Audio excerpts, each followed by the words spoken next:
Right now at 6, new year, same debate. I just want to stop the madness. I just want the clocks to stop changing. You either love the time change. As we get closer to June, we start getting those longer days and we're excited for our daylight savings. Or you hate it. This is this irritating thing that you have to do twice a year because the government makes you do it. State lawmakers have tried to change the law in the past and failed. I think I ran the bill 3 or 4 times. I tried it multiple different ways. This year, they want to do away with the time change for good. This bill says we are going to set one time for the entire year.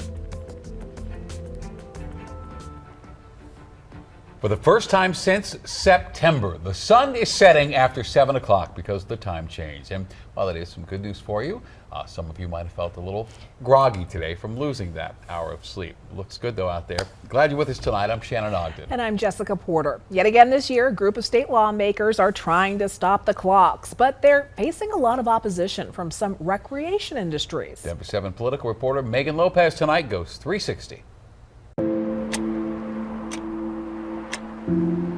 It's a funny thing, time. It always seems to move so fast, right at the moment you wish it would just stop. Or so slow, right at the moment you want it to speed up. It's elusive, precious. You can be out of it or making it, wasting it, passing it, taking it, racing it. It can even fly. But no matter how much we try to control it, we can't. Or maybe... I just want to stop the madness. That's not true at all. I just want the clocks to stop changing. That's Senator Jeff Bridges. He wants to control time with a bill to stop clocks from changing every spring and winter. Senate Bill 135 would ask voters if Colorado should stay on standard time permanently. In this Denver 7 360, you'll hear from supporters of the idea, opponents, health professionals, and someone who tried to stop the clock before and failed. So let's get back to Senator Bridges. This bill says we are going to set one time for the entire year, and it goes with standard time. That's the time we fall back to in the winter. It means more sunlight in the morning and less in the evening. So why that time? 2 words: blame Congress. That's the only time Congress will let us choose. We can't go with daylight time. Thanks to the Uniform Time Act of 1966, Senator Bridges doesn't care which time the state stops on. He just wants it to stop. This is this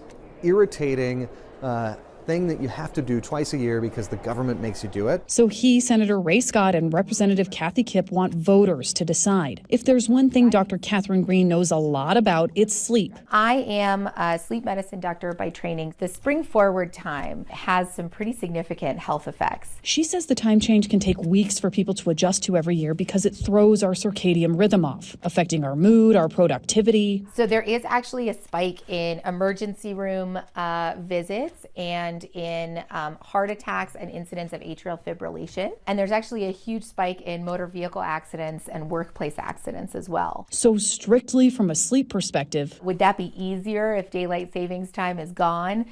Yeah. But stopping the clock is not that simple. A lot of industries argue it will hurt the Colorado economy. Golf has really gone crazy the last couple of years. Obviously with COVID, people are feeling comfortable being outside. Matt Bryant is the PGA general manager at the Green Valley Ranch Golf Club. As we get closer to June, we start getting those longer days and we're excited for our daylight savings. And sticking to standard time would hurt their business model and bottom line. Instead of the sun coming up at roughly 5:30 in the morning in the summertime, that would mean 4:30. So would that mean that we would be then starting tea times an hour earlier at 5 o'clock, but then we would lose that extra hour in the evening? It would be very, very drastic from a revenue standpoint. So he's fine with the way things are now, and if the clock is going to change, he prefers daylight saving time. The Colorado Hotel and Lodging Association, Tourism Association, Denver Metro Chamber of Commerce, and Colorado Ski Country have all come out in opposition to the bill. But in email after email, none of them wanted to talk about their positions on camera. Former State Senator Greg Brophy. I'm kind of famous for making it fun, I guess, to talk about daylight saving time and locking the clock. Knows firsthand how loud and powerful that opposition can be. I think I ran the bill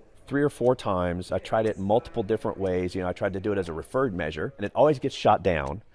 There's one very effective lobbyist who works for Colorado Ski Country USA. But there was that one time when he ran the bill right after daylight saving happened. I got really close. I got it out of the first committee one time unanimously, and I lost it in the second committee by 1 vote. Other efforts were made in 2017, 2019, and 2020 by both Democratic and Republican lawmakers. I feel like I'm a a member of a long club. But every time, Chris Linsmeyer here on behalf of Colorado Ski Country USA. the opposition was the same. We remain opposed to House Bill 1074 and any efforts to alter our timekeeping scheme. Ski resorts argue a time change would hurt their revenue and force employees to do dangerous tasks in the dark. Safety procedures, avalanche mitigation, terrain checks. So year after year, the same result. That motion fails by a vote of 2-3. When you first look at it, you go, well, maybe this is the year. And then you find out relatively quickly that maybe it's not the year. Which brings us back to this year and this effort to do what so many previous lawmakers have failed at, and a question. Does money dictate our clocks right now? Lobbyists have a lot of influence on a lot of different things here at the Capitol. I wouldn't say that our clocks are determined by lobbyists.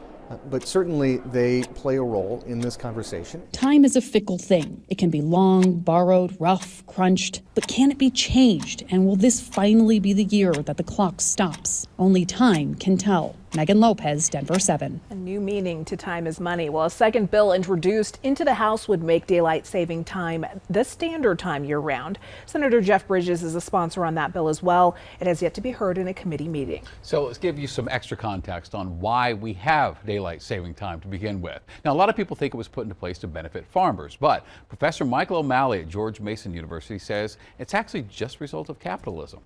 The real drive for daylight saving originally was A. Lincoln Filene, the owner of Filene's department store in Boston, because he realized particularly people would shop more if there was more daylight available, or if it seemed like there was more daylight after work, and particularly women. And so there was a lobbying group that Filene was part of that pushed for daylight saving, and they pitched it as a patriotic measure to save fuel for World War I. Now, Arizona and Hawaii are the only two states that do not observe daylight saving time. So let's hear from you. Do you want Colorado to do away with it? How would your life be impacted either way? We would love to hear your thoughts on this. The email address is 360@thedenverchannel.com. The Colorado House passed a bill today to protect reproductive rights in Colorado.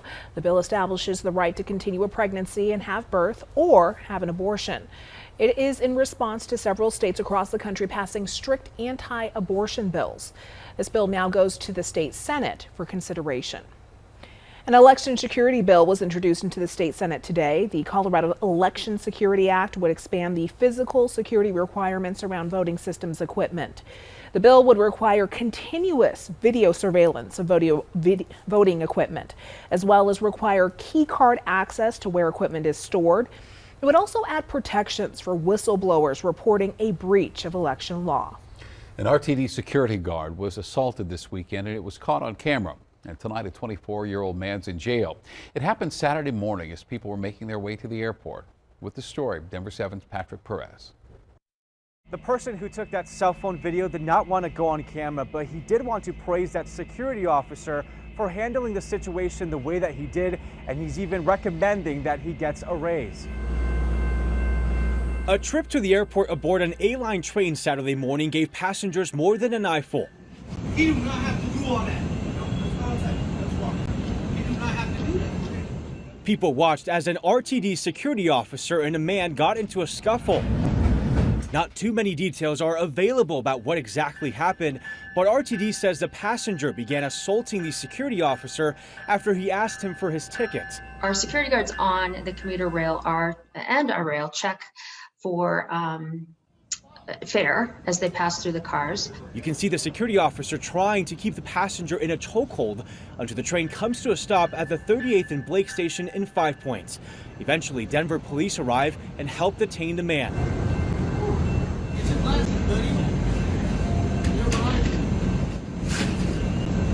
That gun you see on the ground, Denver police tells us it's actually a toy gun, an airsoft, and belongs to the passenger. Police identified the suspect as 24-year-old Shannon Hamilton.